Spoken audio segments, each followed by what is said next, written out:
My son once insisted I sell my bookshop to fund his startup. When I refused, he erased me from his life entirely. Years later, a young homeless girl came in asking if I had any work for her. Something about her face seemed eerily familiar. I asked, "Who's your mom and how old are you?" Her answer uncovered a dark secret my son had hidden for years. Have you ever had a moment so gut-wrenching, so utterly soul-destroying, that a single whispered word changed your entire world forever? For me, it happened on a dusty military base, thousands of miles from home, when my own son's voice cracked through the phone and delivered the most terrifying news a father could ever hear. He just said, "Dad, Mom's new man hurt me again." And in that instant, everything I thought I knew shattered.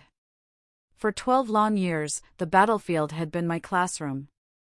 Kandahar, Mosul, Raqqa, those names aren't just dots on a map to me. They taught me to read men not by their words, but by the weight of their silence, the steadiness of their hands, or the way their eyes held a flicker of dread when all hell broke loose.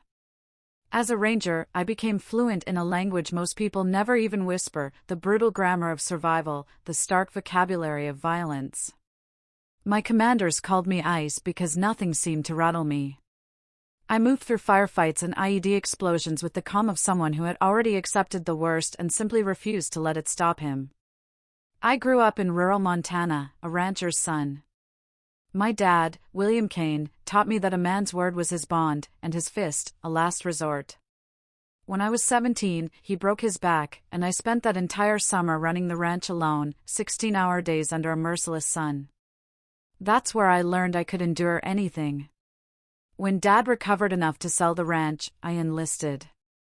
I had something to prove, even if I couldn't quite articulate what it was. The Army refined me, hammered me into steel. I went from a cocky kid to a team leader, earning my Ranger tab through sheer blood, sweat, and a singular, almost obsessive focus. Then, in 2019, at a USO event, I met Tammy Vasquez. She was beautiful, with these dark eyes that seemed to see straight through all my armor. For the first time in years, I felt something beyond just the mission. We married 4 months later, and our son, Tommy, was born 10 months after that. I tried to balance it all, the deployments, the family, the impossible demands of 2 worlds. But Tammy grew tired. Tired of being a military wife, tired of the empty side of the bed, tired of raising Tommy alone while I was a world away. The divorce papers hit while I was in Syria. She kept it civil, kept it clean. Joint custody, though my custody was theoretical at best, given my deployment schedule. Tommy was 7 now, and I hadn't seen him in person for 8 months. Video calls, carefully wrapped presents shipped from overseas, promises that Daddy will be home soon. It was never enough, but it was all I could offer. I was in the operations tent at Forward Operating Base Raven, scanning intelligence reports with my squad mates, Felix Galloway and Bernie Graham. The sun was setting over the Syrian desert, painting everything in shades of blood and sand. "You good, Ice?" Felix asked, noticing the tension in my jaw. "Always," I replied, but my mind was elsewhere. Tommy's last video call had been strange. He'd seemed nervous, his eyes darting off-screen. I chalked it up to kid stuff, but something nagged at me, a cold little worm of worry. Then my satellite phone rang. My personal line, not the official one. My stomach tightened into a knot. Personal calls out here meant emergencies. I answered. "Dad." Tommy's voice was a whisper, tight with fear.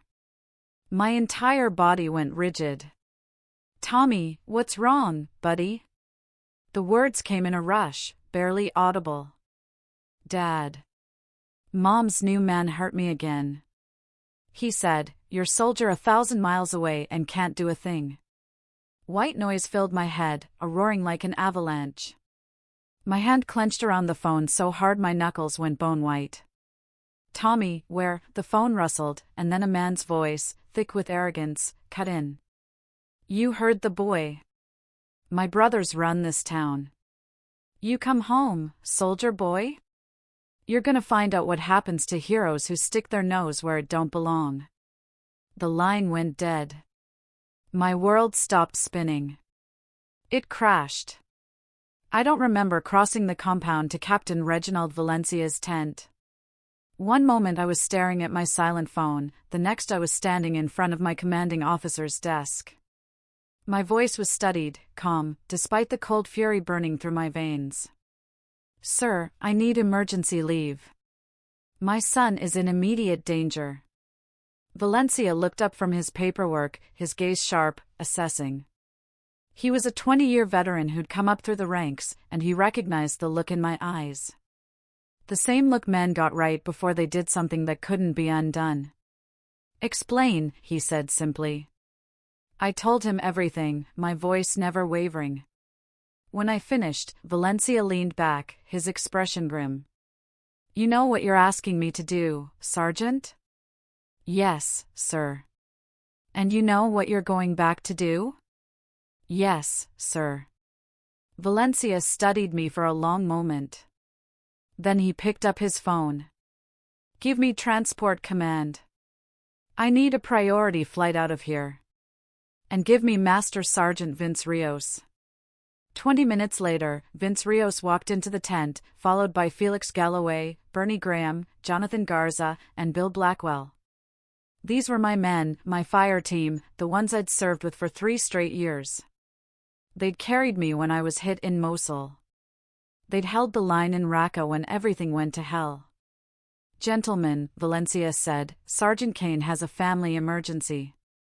I'm granting him emergency leave effective immediately." He paused, his eyes moving across each man's face.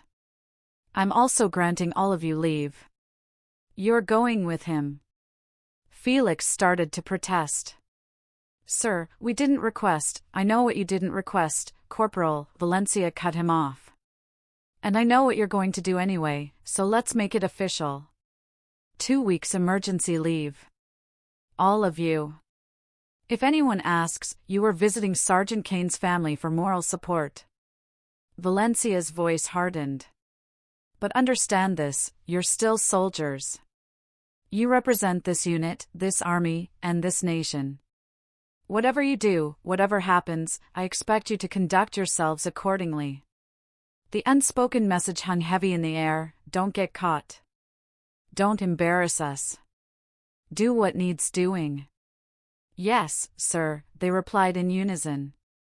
8 hours later, I was sitting in a cargo transport heading for Ramstein Air Base in Germany, then on to the States. My team surrounded me, weapons cleaned and stowed, but each man wore the same expression, the blank, focused look of operators preparing for a mission. "What's the situation on the ground?" Vince asked. At 34, he was the oldest of us, a career NCO with a wife and 2 daughters of his own back in Texas. I pulled out my phone, scrolling through the research I'd been conducting during flight prep. My ex-wife Tammy has been seeing a guy named Gilberto Barajas, small-time criminal in Ridgefield, Oregon. That's where she moved after the divorce. Population, 12,000. Barajas has 2 brothers, Rafael and Jeremy. All 3 have records: assault, drug possession, extortion. "Police?" Bernie asked, his jaw tight. "I called Oregon State Police from the base, reported the abuse. They said they'd send someone to do a welfare check. My son. That was 6 hours ago. No callback." Bill Blackwell, our team's communication specialist, pulled out a laptop.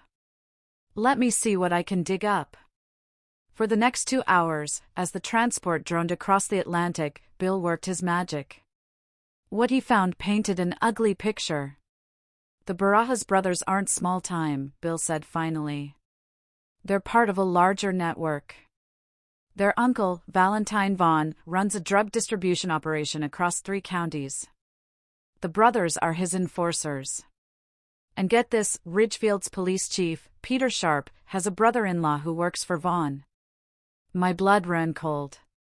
The whole department's compromised. "How compromised?" I asked, my voice dangerously low. There were 3 complaints filed against the Barajas brothers in the last 2 years. Assault, domestic violence, intimidation. All of them disappeared from the system. No follow-up, no charges. I felt the ice in my chest spread, numbing everything except the mission. This wasn't just about getting Tommy safe. This was about dismantling an entire network that thought it was untouchable. "All right," I said quietly. "Then we do this the hard way." We landed at Portland International at 0600 local time. I called ahead to my old army buddy, Horace Pierce, who'd left the service a few years earlier and opened a security consulting firm in nearby Vancouver, Washington. Horace met us at the airport with 2 SUVs, no questions asked. "Good to see you, Ice," Horace said, gripping my hand. "Heard you needed some support."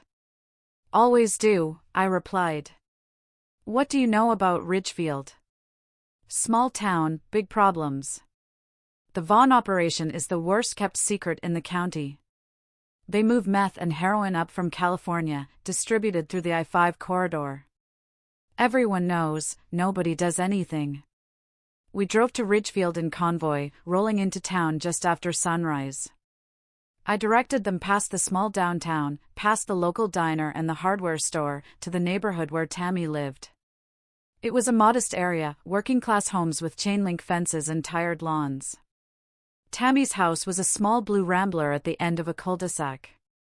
My throat tightened as I saw Tommy's bike lying in the front yard, one wheel slowly spinning in the morning breeze. "Eyes open," Vince murmured. Black Escalade 3 houses down. 2 men inside. I'd already seen them. Watchers. The Barajas brothers weren't taking chances. "Bernie, Felix, you're with me. Everyone else, maintain position and surveillance. Bill, get eyes in the sky." Bill had brought a commercial drone, small enough to be invisible, but powerful enough to give us a complete picture of the neighborhood. I approached the front door, my team flanking me. I knocked 3 times, firm but not aggressive. The door opened a crack and Tammy's face appeared. She looked older than I remembered, with dark circles under her eyes and a fresh bruise on her cheekbone that makeup didn't quite hide. "Scott." Her voice cracked. "What are you? Where's Tommy?" She glanced over her shoulder, then stepped outside, pulling the door closed behind her. "You can't be here, Gilberto, where is Tommy?" "He's at school." "Scott, please. You need to leave. You don't know what these people are capable of." "Then tell me." Tammy's hands shook as she wrapped her arms around herself. "I didn't know. Not at first. Gilberto was charming, attentive. He had money. I thought he was a contractor or something. By the time I figured out what he really did, I was already in too deep." Tears spilled down her cheeks. "He said if I left him, if I went to the police, his family would hurt Tommy, hurt me. I saw what they did to a woman who testified against Raphael. She disappeared. Scott, they found her car in a ravine 2 months later, but they never found her." "How long has he been hurting Tommy?" My voice was barely a whisper. 3 months. It started with yelling, then pushing. Last week, she couldn't finish. I felt Felix's hand on my shoulder, steadying me. When I spoke, my voice was calm, almost gentle. "Tammy, I need you to trust me. Can you get Tommy out of school early? Say it's a family emergency. Gilberto will know. He has people watching. Let them watch." "What time does Tommy get out of school normally?" 3 o'clock. "Where's Gilberto now?" "He left this morning. He said he had business." She looked at me with desperate hope. "Can you really get us out of this?" "I'm going to do better than that," I said. "I'm going to make sure they never hurt anyone again." After Tammy went back inside, my team and I returned to the SUVs. Bill had the drone footage pulled up on his laptop. "Got something interesting," Bill said. "There's a warehouse on the industrial side of town.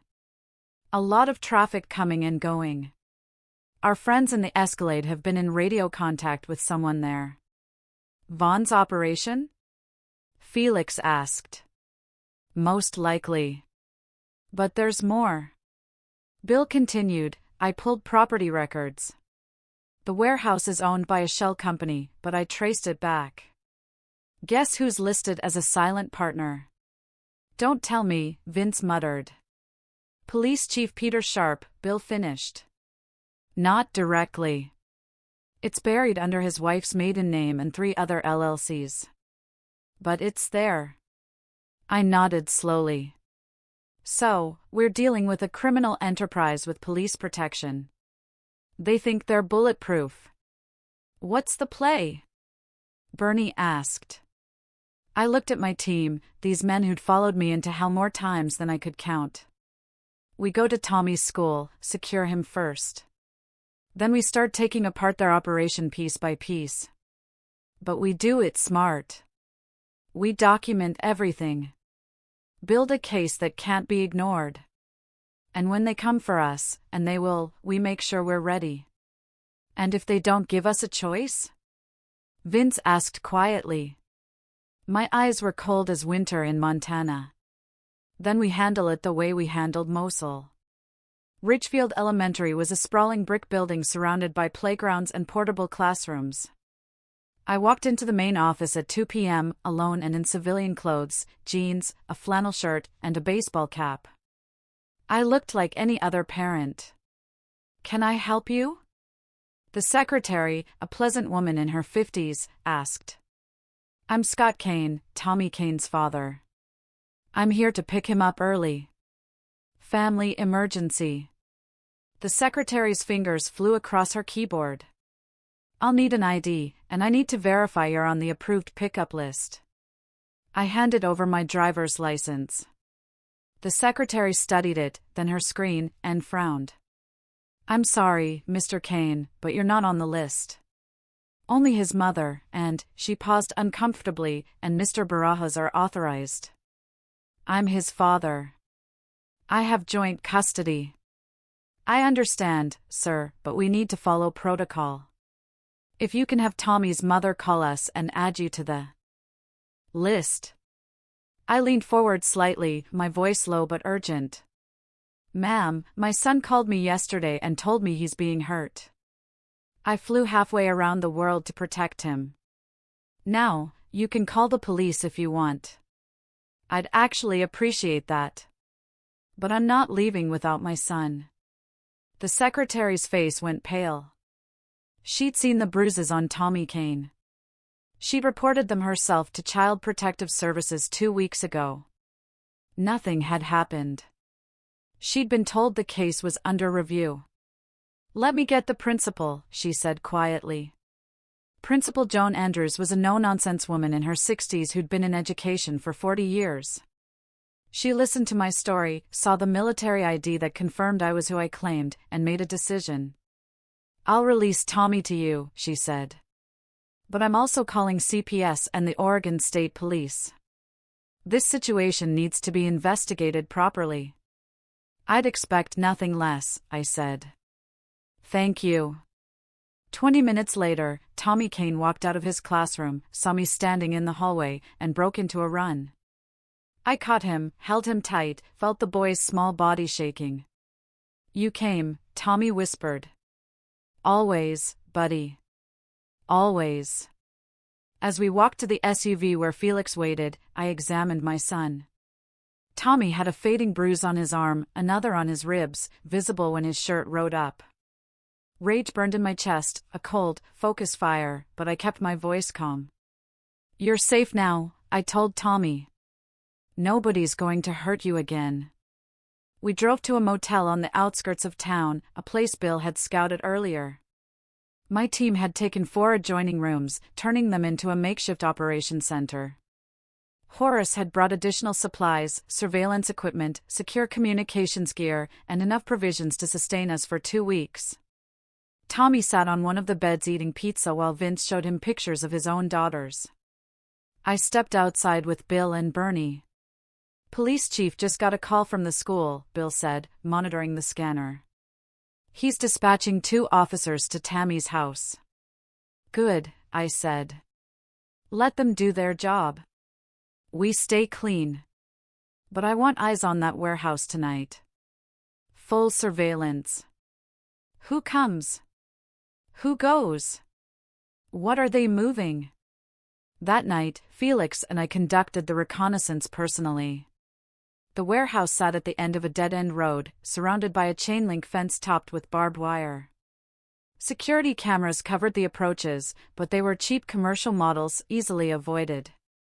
We moved through the darkness like shadows, using skills drilled into us through years of night operations. From a high position 50 meters out, we watched through thermal optics. I count 6 individuals inside, Felix murmured. Heavy activity near the loading dock.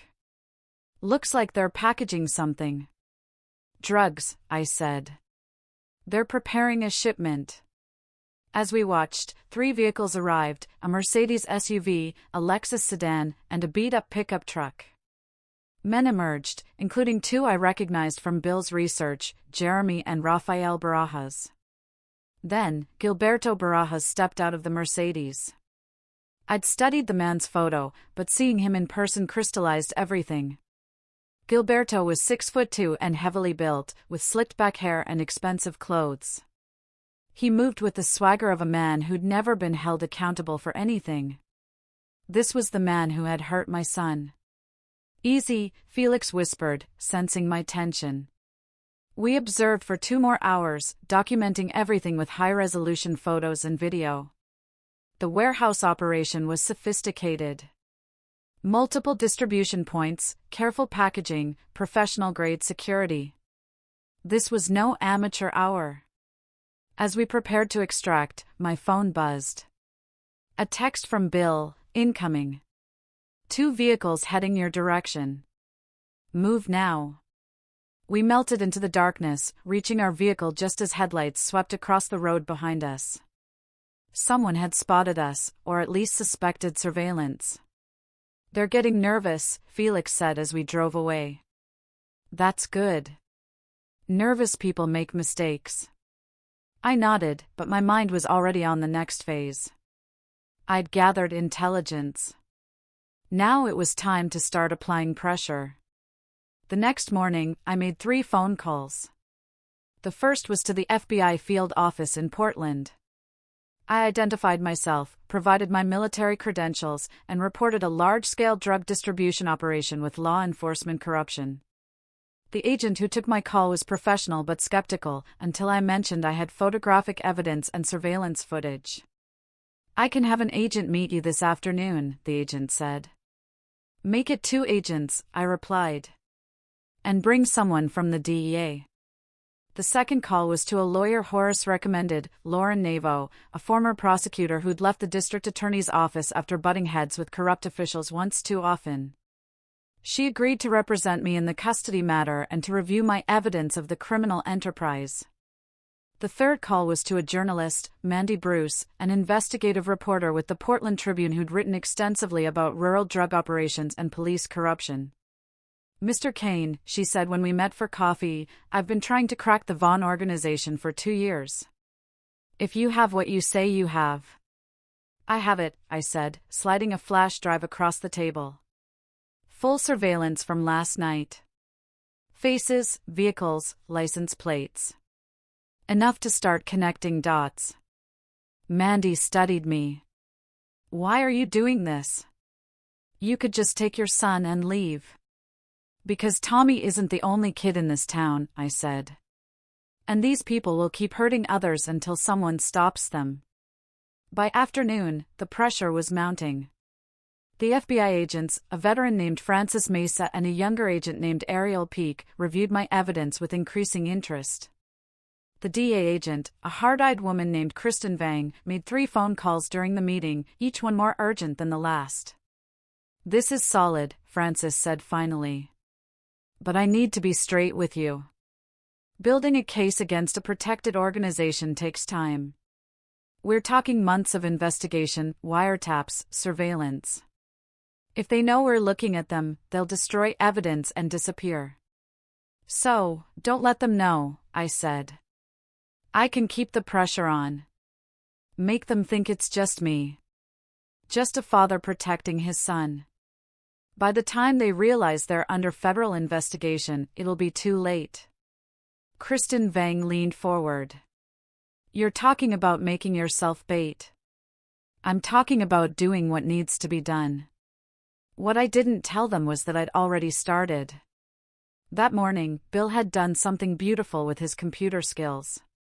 He'd accessed the Barajas brothers' phones, not to wiretap them, which would be illegal, but to send them each a single photograph. The photograph showed Gilberto Barajas at the warehouse, clearly visible, time-stamped, and geotagged. Below it, a simple message, smile. You're being watched. The message came from an untraceable number through 7 different servers across 4 countries, but its effect was immediate. By noon, my team observed Gilberto making frantic calls. By early afternoon, all 3 Barajas brothers convened at a local bar, Murphy's Tavern, a known hangout for their crew. Bill's drone captured the meeting with Police Chief Peter Sharp in the parking lot. They're panicking, Bernie observed, watching the footage. Look at the body language. Good, I said. Panic makes people dangerous, but it also makes them sloppy. That evening, I took Tommy to dinner at a family restaurant in downtown Ridgefield. It was a calculated move, public, visible, normal. I wanted the Barajas brothers to see that I wasn't hiding. We were halfway through our meal when Jeremy Barajas walked in with 2 other men. He saw me immediately, his face darkening. For a long moment, our eyes locked. Then Jeremy smiled, a cold, predatory expression, and walked over.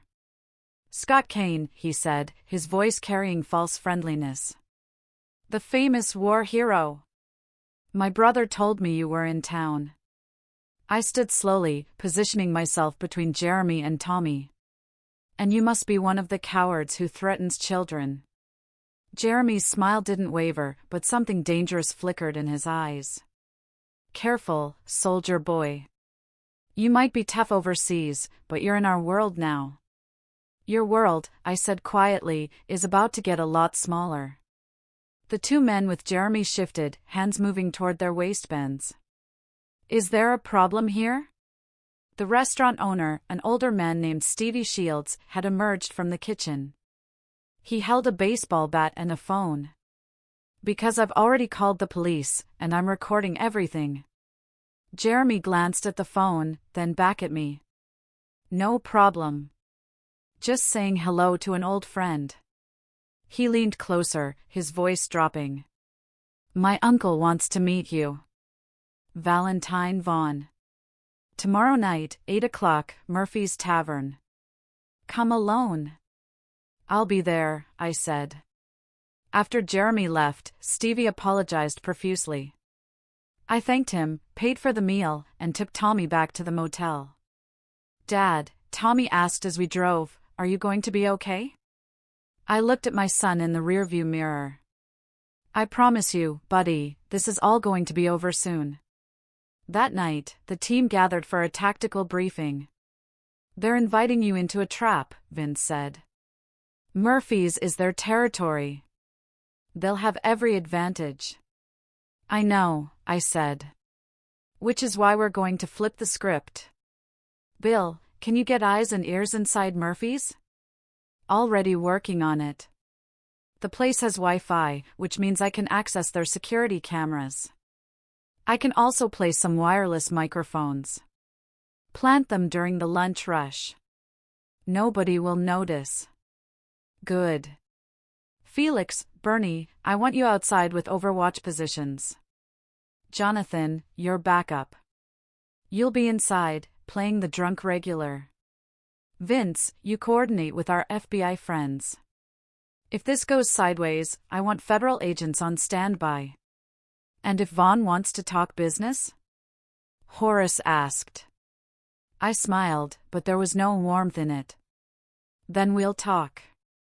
And I'll make sure every word is recorded and inadmissible in court. Murphy's Tavern smelled like stale beer and cigarette smoke that had soaked into the wood over decades. I walked in at precisely 2,000 hours, wearing jeans, a black t-shirt, and a leather jacket. I knew I was being scanned for weapons. Valentine Vaughn wouldn't risk a meeting without security. So, I'd left my sidearm in the SUV. I didn't need it. This wasn't that kind of meeting. Valentine Vaughn sat in a booth at the back, surrounded by 4 men. He was in his 50s, lean and sharp-featured, with silver hair and cold eyes. He wore an expensive suit that looked out of place in the dive bar. "Sergeant Kane," Vaughn said, gesturing to the seat across from him. "Thank you for coming." I slid into the booth. Jonathan Garza sat 3 tables away, hunched over a beer, the perfect picture of a lonely drunk. I could feel, rather than see, Felix and Bernie in their positions outside, rifles ready. "Let's skip the pleasantries," I said. "You wanted to meet. Here I am." Vaughn smiled. "I appreciate that. I'll be direct, too. You're causing problems for my organization. The school incident, the surveillance, the federal agents asking questions. This needs to stop." "Your nephew hurt my son," I countered. "That needs to stop. Gilberto has a temper. He'll be dealt with." "Not good enough." Vaughn's smile faded. "You don't seem to understand your situation, Sergeant. I run 3 counties. I have police, judges, lawyers on my payroll. You're one man with a grudge. How do you think this ends?" I leaned forward. "It ends with you in a federal prison.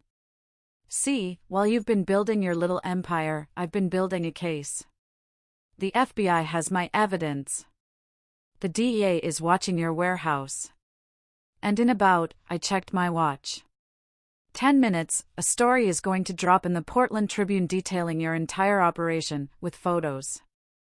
Vaughn's face went still. "You're bluffing." "Am I?" "Check your phone."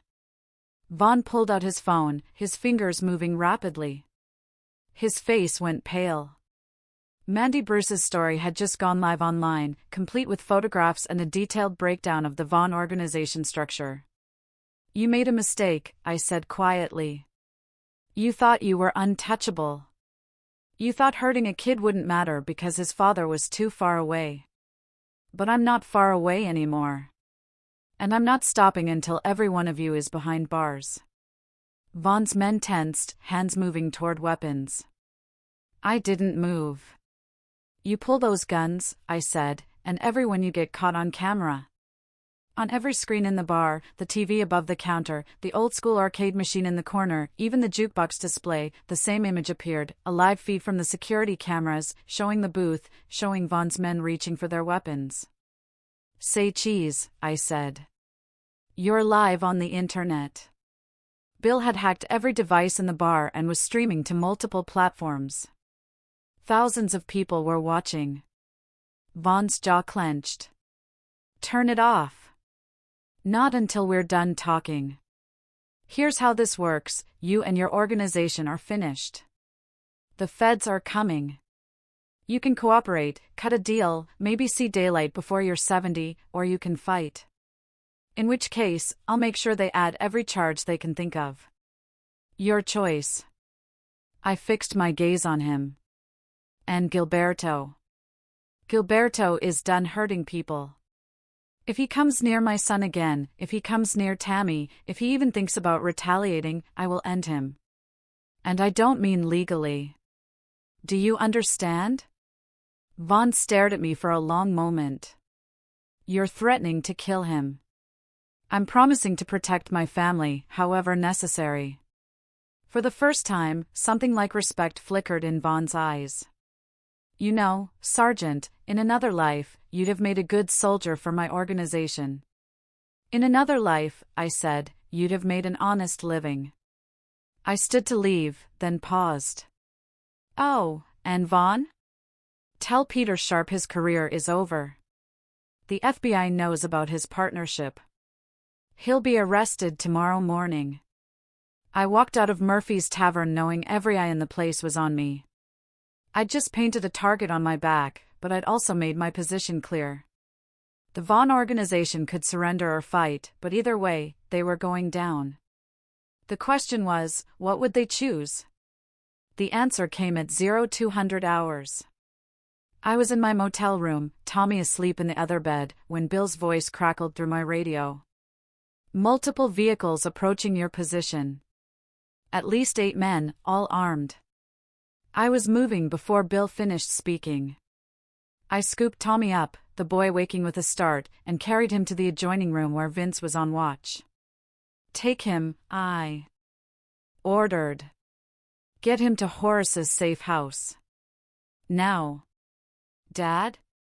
Tommy's voice was small, frightened. It's okay, buddy. Uncle Vince is going to keep you safe. I'll see you soon. Vince didn't argue. He wrapped Tommy in a blanket and disappeared through the back door, moving fast toward a vehicle we'd positioned for exactly this scenario. I turned to my remaining team. They're coming hard. Felix, Bernie, Jonathan. We hold them here, but we do it clean. No kill shots unless absolutely necessary. These men need to stand trial. You sure about that? Bernie asked. Because they're not coming to talk. I'm sure. We're soldiers, not executioners. The attack came 3 minutes later. 2 vehicles pulled into the parking lot, disgorging armed men. They weren't subtle. They were here to send a message. But I'd spent the last 2 days preparing this location. Bill had rigged cameras, motion sensors, and remote access to the motel's electrical and security systems. We knew the attackers were coming before they even exited their vehicles. Lights out, Bill said from his position in a third-floor room. Every light in the parking lot and surrounding motel rooms went dark, plunging the area into blackness. The attackers hesitated, suddenly blind. My team and I, equipped with night vision goggles, moved like ghosts. We'd done this 1,000 times in hostile territory, urban warfare, close quarters, neutralizing armed threats. I dropped the first attacker with brutal efficiency, sweeping his legs and driving an elbow into his temple. The man went down hard, unconscious before he hit the ground. Felix took out 2 more, moving with the fluid grace of a martial artist. Gunfire erupted, wild and panicked. The attackers were shooting blind, rounds punching into motel walls and vehicles. I moved through the chaos, disarming another attacker, using the man's own momentum to slam him into a parked car. FBI! Drop your weapons! The voice came from the street. Francis Mesa and 6 other federal agents poured into the parking lot, weapons drawn, flashlights cutting through the darkness. The remaining attackers, realizing they were surrounded and outgunned, threw down their weapons and dropped to their knees. It was over in 90 seconds. As the agents secured the attackers, Francis approached me. You knew they were coming. I suspected that they might, I said. That's why I called you 6 hours ago. You used yourself as bait. I used myself as evidence. Every one of these men is guilty of attempted murder, assault with deadly weapons, conspiracy. You can trace them back to Vaughn and Gilberto. Gilberto led them here himself. I saw him in the second vehicle. Frances shook her head, but she was smiling slightly. You're either very brave or very crazy.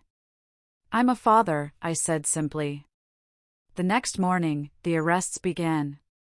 The FBI, working with Oregon State Police and DA, executed search warrants across 3 counties. Valentine Vaughn was taken into custody at his mansion. Police Chief Peter Sharp was arrested at his home. Rafael and Jeremy Barajas were picked up at the warehouse. And Gilberto Barajas, facing charges that would put him away for 20 years, did something unexpected. He tried to run. Gilberto Barajas made it 60 meters before his luck ran out. He'd fled in his Mercedes, heading for the California border, but I'd anticipated this possibility. Working with the FBI, we put out an alert to every law enforcement agency in the region. When Gilberto's vehicle was spotted on Highway 101, a tactical team was ready. The vehicle chase ended on a rural stretch of road. Gilberto tried to make a stand, reaching for a gun, but the federal agents weren't playing games. They swarmed his vehicle, dragging him out, slamming him to the pavement. I watched it happen from the command vehicle, Frances Mesa beside me. "That's all of them," she said. "The entire organization, from top to bottom." But I knew there was one more piece to handle. That afternoon, I drove back to Ridgefield with Vince and Felix. We went to Tammy's house, where she was packing, preparing to move. "Scott," she said when she saw me. She looked like a different person. The fear was gone from her eyes, replaced by cautious hope. "I heard about the arrests. Is it really over?" "It's over. Gilberto's in federal custody. He'll face charges for what he did to Tommy, plus attempted murder, assault on federal agents, a dozen other counts. He's not getting out." Tammy collapsed into a chair, tears streaming down her face. "I'm so sorry. I should have protected him better. I should have." "You did what you could in an impossible situation," I said gently. "That's over now. You and Tommy are safe." "What happens now with custody?" she asked, her voice softer. I'd thought about this a lot. "I'm going back to active duty. My deployment ends in 3 months, and then I'm putting in for a stateside assignment. I want to be part of Tommy's life again. Really be part of it. But that means working together, being co-parents, not enemies." "I'd like that," Tammy said softly. We spent the next hour working out arrangements. Tammy would move to Vancouver, Washington, closer to my eventual duty station at Joint Base Lewis McChord.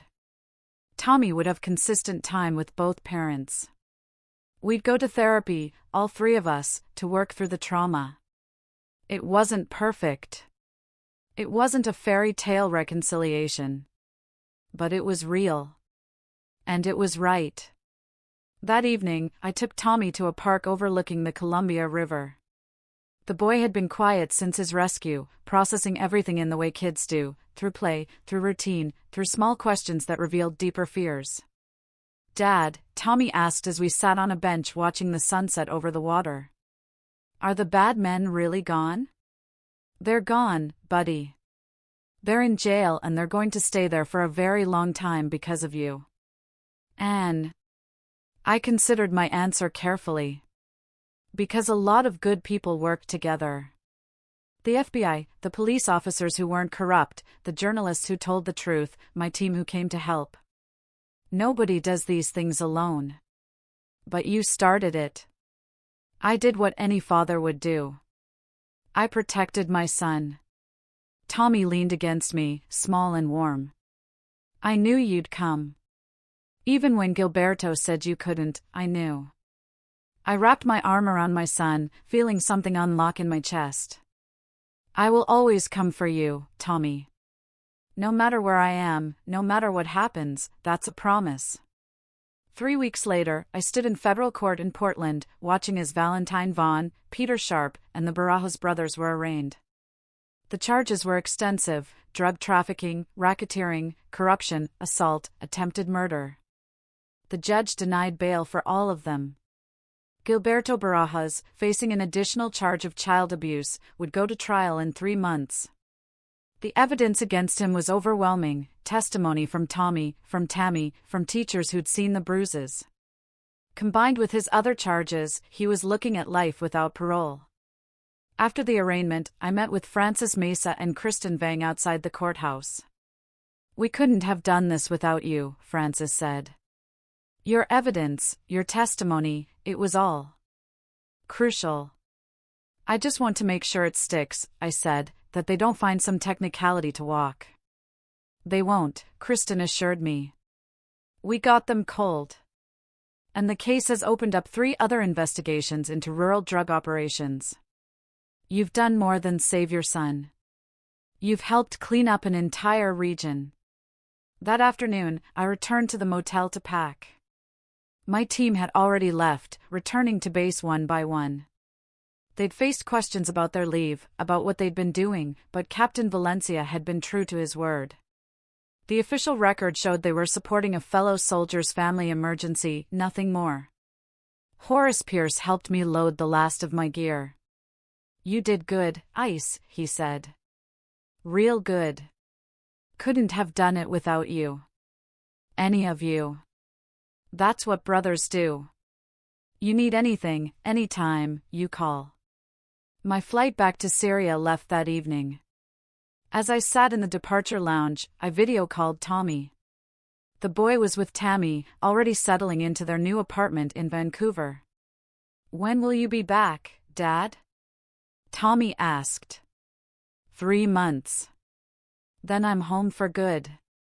We'll get you signed up for baseball. Maybe go camping. Would you like that? Yeah. Tommy's face lit up, the fear finally gone from his eyes. After I hung up, I leaned back in my chair, feeling the exhaustion finally catch up to me. I'd barely slept in 3 weeks, running on adrenaline and purpose. But it had been worth it. My son was safe. The men who hurt him were in prison. Justice, messy and imperfect as it was, had been served. My phone buzzed. A text from Vince, "Safe travels, Ice. See you on the other side." Another from Felix, "Drinks when you get back. You're buying." And one from Bill, already counting down the days until we're stateside again. "Tommy's lucky to have you as a father." I smiled, pocketed my phone, and boarded my flight. 3 months later, I kept my promise.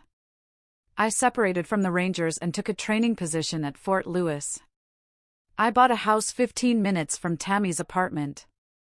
Tommy's room had a view of Mount Rainier. We went camping in the Cascades. Tommy joined Little League. On weekends, I coached his team. Slowly, carefully, we built a new normal. Sometimes Tommy still had nightmares. Sometimes I did, too. Different nightmares from different wars. But we faced them together. One evening, as I tucked Tommy into bed, the boy looked up at me with serious eyes. "Dad, will you teach me to be brave like you?" "You already are brave," I said. "You called me when you were scared. You told the truth when it mattered. That's the bravest thing anyone can do. But you came and saved me. And someday, when someone needs help, you'll be the one who comes. That's what we do. We protect the people who can't protect themselves." Tommy thought about this, then nodded. "Okay. I can do that." I kissed his forehead. "I know you can, buddy. I know you can." As I left Tommy's room, I paused in the doorway, looking back at my sleeping son. I thought about the journey that had brought us here, the desperate phone call, the frantic flight home, the battle against corruption and violence. I thought about the team that had stood with me, the agents who believed me, the people who'd risked their own safety to do what was right. Justice wasn't always clean. It wasn't always easy. But it was always, always worth fighting for. So, tell me, have you ever faced a moment where you had to go against everything for someone you love? What would you have done in my place? I really want to know your thoughts down in the comments.